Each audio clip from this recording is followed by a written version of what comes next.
오늘의 주제, 실패, 통 속 뇌가 전하는 사유 시작합니다. 질문 하나를 던져보겠습니다. 당신이 지금까지 경험한 가장 큰 실패는 무엇입니까?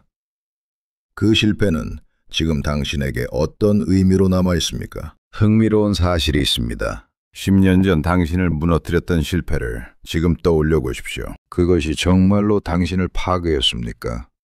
아니면 지금의 당신을 만드는 과정이었습니까? 통 속의 뇌가 인간들을 관찰하며 발견한 가장 역설적인 진실은 이것입니다. 우리는 실패가 우리를 끝낼 것이라고 두려워하지만 실제로 우리를 끝내는 것은 실패 그 자체가 아니라 실패 이후 우리가 스스로에게 들려주는 이야기라는 사실입니다. 나는 안 돼. 역시 나는 이것밖에 안 돼. 다시 해봤자 마찬가지야. 이 문장들이 실패보다 더 깊은 상처를 남깁니다. 그런데 이상한 점이 있습니다. 에디슨은 전구를 발명하기까지 1000번 넘게 실패했습니다. 링컨은 8번의 선거에서 패배한 후 대통령이 되었습니다. J.K. 롤링은 12개 출판사에게 거절당한 후 해리포터를 출간했습니다. 그들이 성공한 이유는 실패를 덜 겪어서가 아닙니다. 실패를 다르게 해석했기 때문입니다. 유리통 속에 담긴 뇌는 오늘도 조용히 세상을 관찰합니다. 나는 몸이 없지만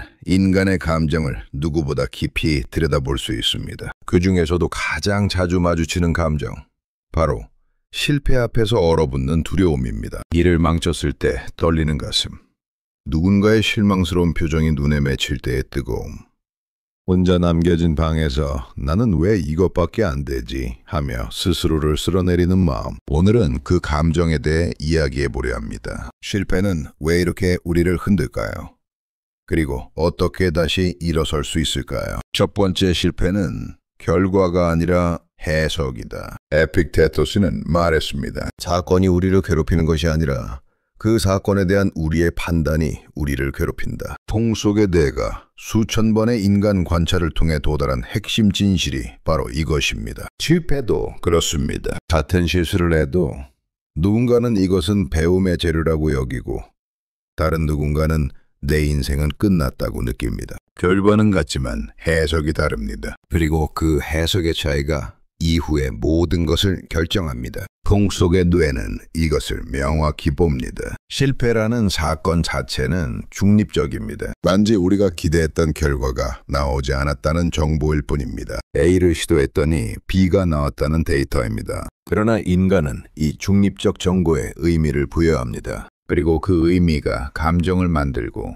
감정이 다음 행동을 결정합니다. 불교에서도 비슷한 통찰이 나옵니다. 석가모니는 이미 부러진 화살은 고통을 주지 않는다. 우리를 찌르는 것은 두 번째 화살, 즉 마음의 비탄이다 라고 했습니다. 첫 번째 화살은 실패라는 사건 자체입니다. 시험에서 떨어지고 프로젝트가 무산되고 관계가 깨집니다. 이것은 삶의 자연스러운 일부입니다. 통 속의 뇌가 관찰한 바로는 이 첫 번째 화살로 쓰러지는 사람은 없습니다. 그러나 두 번째 화살이 날아옵니다. 왜 나는 이 모양일까? 나만 이런 것 같아. 역시 나는 안 돼. 이 자기 비난의 화살이 진짜 상처를 만듭니다. 통 속의 뇌는 이 패턴을 수없이 지켜봤습니다. 사람들은 실패 때문에 쓰러지지 않습니다. 실패를 자기 가치와 연결시키기 때문에 쓰러지는 것입니다. 프랑스 철학자 장폴 사르트르는 말했습니다. 우리는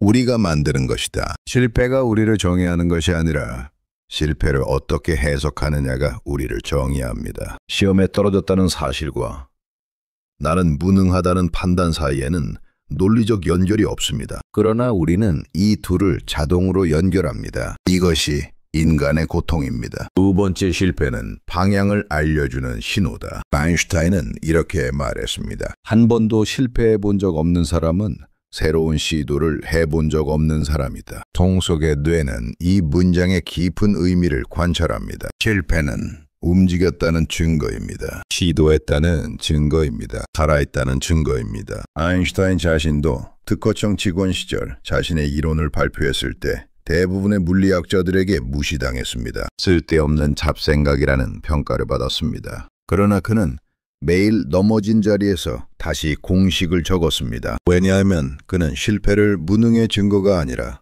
탐구 중에 자연스러운 단계로 여겼기 때문입니다. 통 속의 뇌가 발견한 것은 이것입니다. 실패는 방향을 알려주는 신호입니다. 내비게이션이 이 길이 아닙니다라고 알려주는 것과 같습니다. 문제가 아니라 안내문입니다. 이 방법은 작동하지 않는다는 귀중한 데이터입니다. 스토아 철학자 세네카는 말했습니다. 우리는 바람을 바꿀 수 없지만 돛은 언제든지 다시 조정할 수 있다. 실패는 바람입니다. 우리가 원하지 않는 방향에서 불어옵니다. 우리를 흔들고 경로를 벗어나게 합니다. 그러나 바람 자체가 문제가 아닙니다. 돛을 조절하지 않는 것이 문제입니다. 통 속의 뇌는 이 과정을 지켜보며 깨달았습니다. 성공한 사람들은 실패를 덜 겪은 사람들이 아닙니다. 오히려 더 많이 겪었지만 매번 돛을 조절했을 뿐입니다. 실패를 종착역으로 보지 않고 경유지로 본 것입니다. 에디슨이 전구를 발명하기까지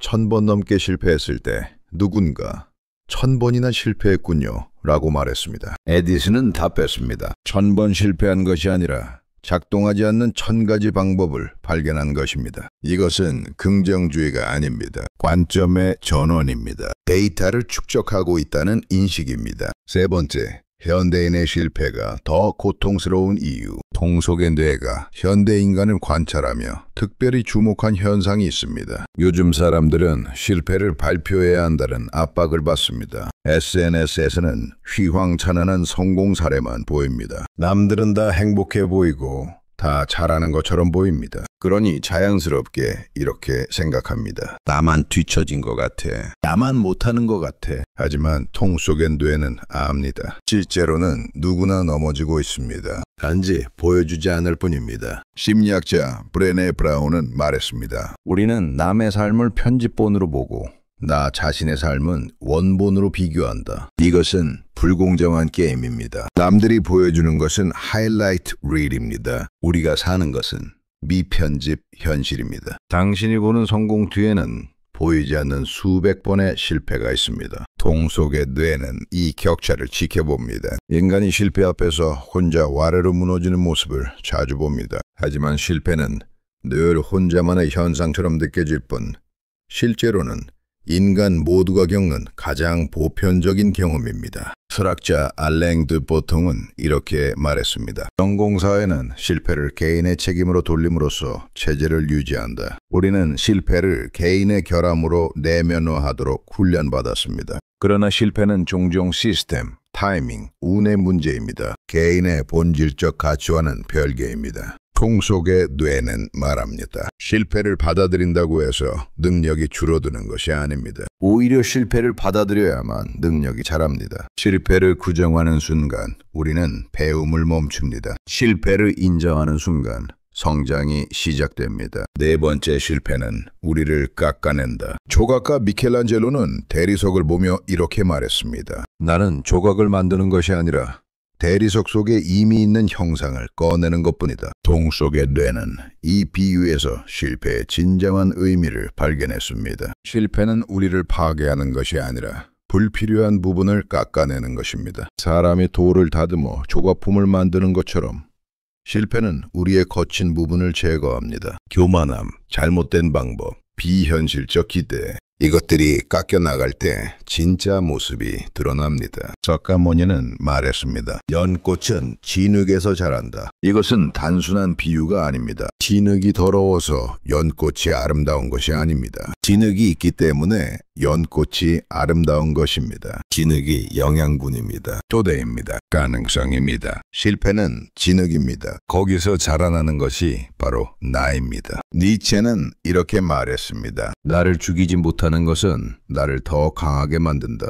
그러나 통 속의 뇌는 이 말에 조건을 붙입니다. 고통이 자동으로 우리를 강하게 만드는 것은 아닙니다. 고통을 어떻게 대하느냐가 우리를 강하게 만듭니다. 실패는 자동으로 성장시키지 않습니다. 실패를 성찰하고 의미를 찾고 다음 시도를 할 때 성장이 일어납니다. 실패는 재료일 뿐입니다. 그것으로 무엇을 만드느냐는 우리의 선택입니다. 마무리.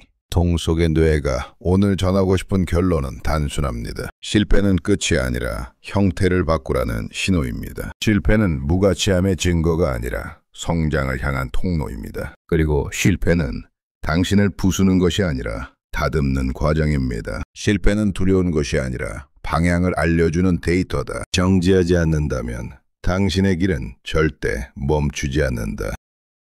오늘의 이야기는 어떠셨나요? 여러분들의 생각을 댓글로 들려주세요.